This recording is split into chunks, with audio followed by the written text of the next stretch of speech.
Hi, hi everyone. Uh, I'm going to make a video for Agile Manifesto First Value. Basically, there are multiple reasons I'm making this video. One of the reason is I just want to enhance my knowledge, uh, and the other reason is like recent times I attended, webinars, people who are new to the Agile and Scrum. So it will give a better understanding if someone tells the explanation rather than just they read the individuals and interactions over process and tools. Because when I was new to Agile and Scrum, when I start reading only the line itself, it doesn't give me a complete picture of what does it mean. uh, Fortunately, I found the mentors, and they gave a clear explanation about complete picture about the value, complete explanation about the Agile Manifesto First Value. So yeah, so that's the thing. And here it is my understanding about the Agile Manifesto First Value. I might be wrong in some areas, so it is open for anyone to question me and have a counter narrative. You can put in the comments or just contact me, and we will have a further session or further discussion about your points. Uh, so yeah, that's it. So the first value, it says individuals and interactions over process and tools. So now, when you read this line, it is easily understand. So you have to give a more preference to the individuals and their interactions rather than strictly following the process and tools. So the first thing is like uh, it it is we need to understand that process and tools are important, but when it come when but you have to give a more preference to individuals and interactions. That is the first point. And uh, before we go into discussion, we need to analyze the waterfall method.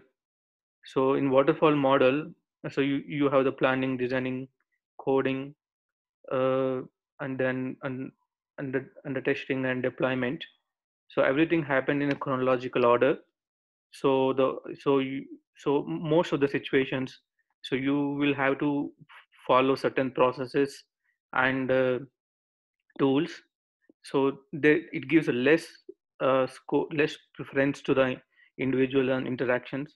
Here I'm not talking about every organization they follow the same way of doing the things.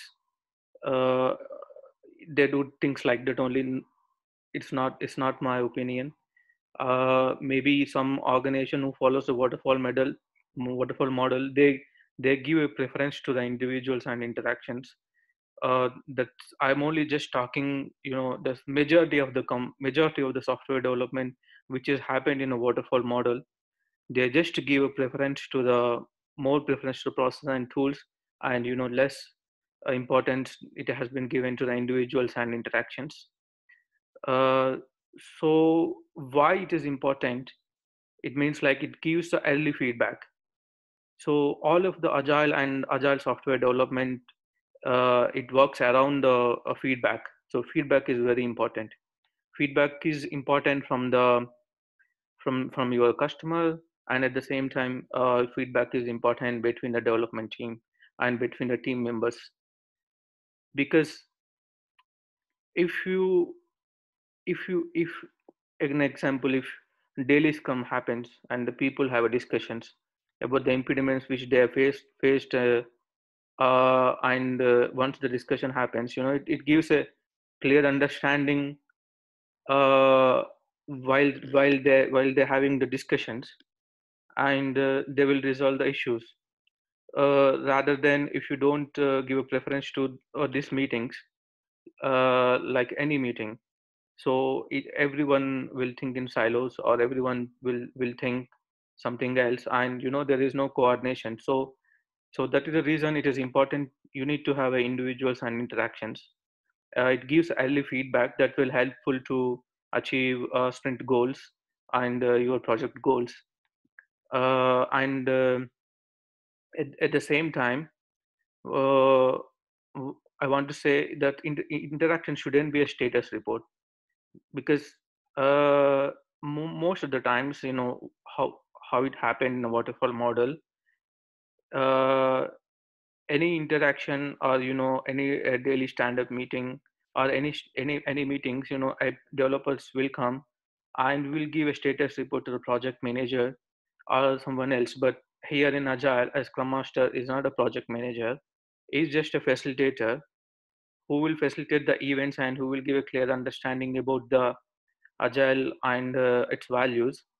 So here, whatever the interaction happens here, it shouldn't be a status report, because as everybody aware that a development team is a self-organized team, and the discussion happen in a daily stand-up or daily scrum, and they're not explaining the things to the scrum master what they have done yesterday, what they're going to do today. Are there any impediments? It's not kind of a status report. Instead of that, so they will have to discuss themselves what they have done yesterday, that will helpful to achieve the sprint goal, what they are going to do today, uh, that will help to achieve the sprint goal. Are there any impediments black my that will black me to achieve my sprint goal? So the discussion should happen in this manner, rather than going for a status report. Uh, yeah, so this is my understanding about the Agile Manifesto first value. And like I said, this is, there should be more discussion, or maybe more points that will be helpful to strengthen this idea. So maybe if I'm wrong in some areas, it's open for you to give a counter narrative to me, or question me. That's absolutely fine. Uh, Thank you. So this video might give us some kind of understanding for beginners who is just starting the Agile and Scrum. Thank you very much.